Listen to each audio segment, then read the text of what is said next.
Okay, this is problem 519. It's on page 227. Compare the force exerted on the toe and heel of a 120-pound woman when she is wearing regular shoes and stiletto heels. Assume all her weight is placed on one foot and the reactions occur at points A and B as shown. Okay, so there's a figure given there at the bottom of page 227. The first figure, or case A if you will, shows flat shoes, something like this, with the 120-pound force applied at a distance of 1¼ inches from the end. And so this is point A. And point B is out near the toe and is 5.75 inches from the end. Okay. So let's work on this problem first. Here's our coordinate system, x, y. And then we'll work part B over there. So often the thing that students don't like doing is summing moments because they have to think about the distance and the force. But that's usually the equation you absolutely have to apply, because your first attempt might be to say, well, from a free body diagram, there's a force at A, let me call it AY, and let me change pens because this thing's about to run out. And at B, there's a force BY.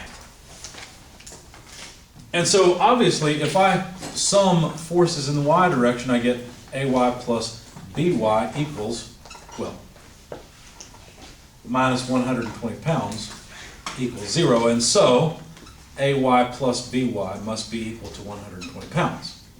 That doesn't answer the question, does it? Because we don't know how much load is at A and how much load is at B. We need something with more detail to figure this out. So what we need to do is sum moments. Now you can sum moments about any point you like. If you wanted to sum moments about this point, go for it. But I prefer to sum moments about a point that will eliminate one of the unknowns. For example, if you sum moments about A, notice AY passes through A and therefore it has no moment arm.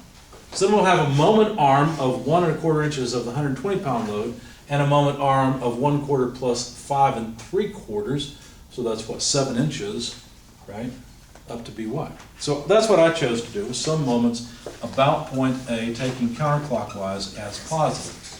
So I wrote 1¼ inch. Now wait a second. The 120-pound load causes a negative moment, so I need a negative sign.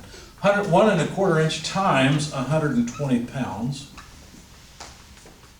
okay, plus 1.25, well, we've already said that was 7 inches.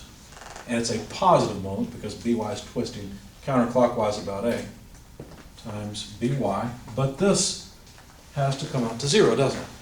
The sum has to come out to 0 because the foot is not angularly accelerating in any direction. So if we solve for BY, all we'll have to do is take this to the other side. So that's 1¼ of 120 pounds divided by the factor on BY, 7 inches. So we end up again with pounds. Calculating the magnitude, we get 21.43 pounds. Now we can take that magnitude, now that we know it, 21.43 pounds, and say AY is equal to 120 minus 21.43. Fine. So that comes out to 98.57 pounds. So 98 pounds here and 21 pounds there roughly. Okay.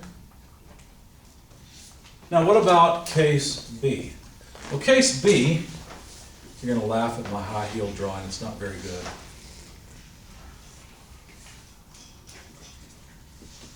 £120-pound load, but this time the distance between these 2 points is only 3/4 inch.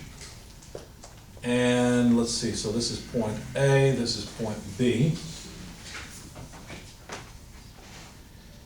And 3.75 inch distance from the 120-pound load to point B.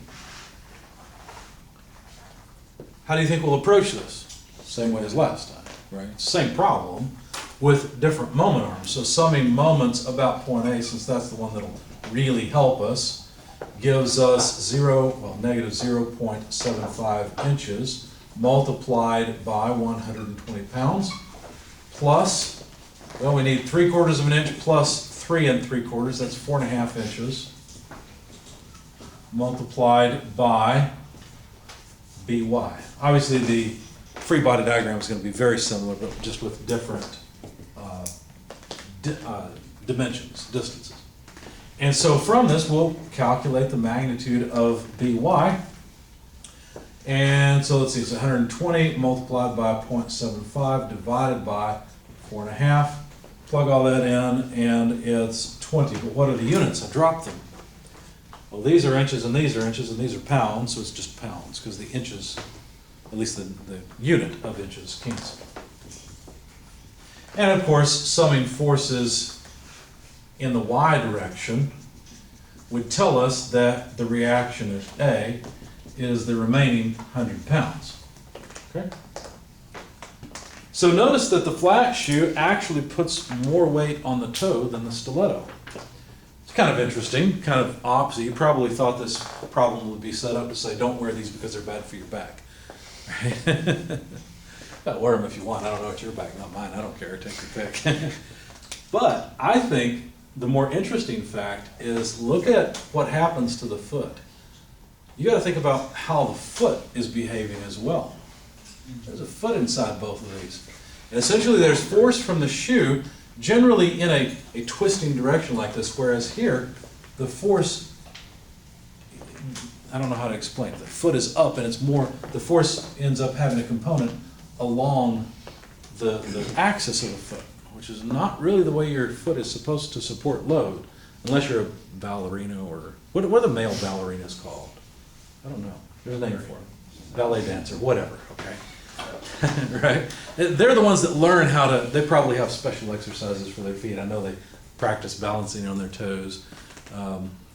But anyway, so I don't know that there's a big difference really in the two, although of course the angle of the foot is different. Of course what this does is tend to drive the foot down into the toe of the shoe, which is probably why they're, well, I suppose, particularly difficult to wear. I don't know, does anybody know how difficult it is to wear a high heel shoe? I have no idea. I grew up with sisters, so yes, I've tried on high heel shoes, but that's because I had two sisters. How tall though? How tall? Like an inch? Yeah, my dad didn't let them have very high heels, so yeah. They're Any harder questions? to walk in anyways. I'm sorry? They're harder to walk in anyways. Are they? I'll never forget, my sisters had these plastic high heel shoes. They probably were only an inch. They ended up stepping on his foot. He got mad and broke the shoes in half. It must have really hurt. Any questions? All right.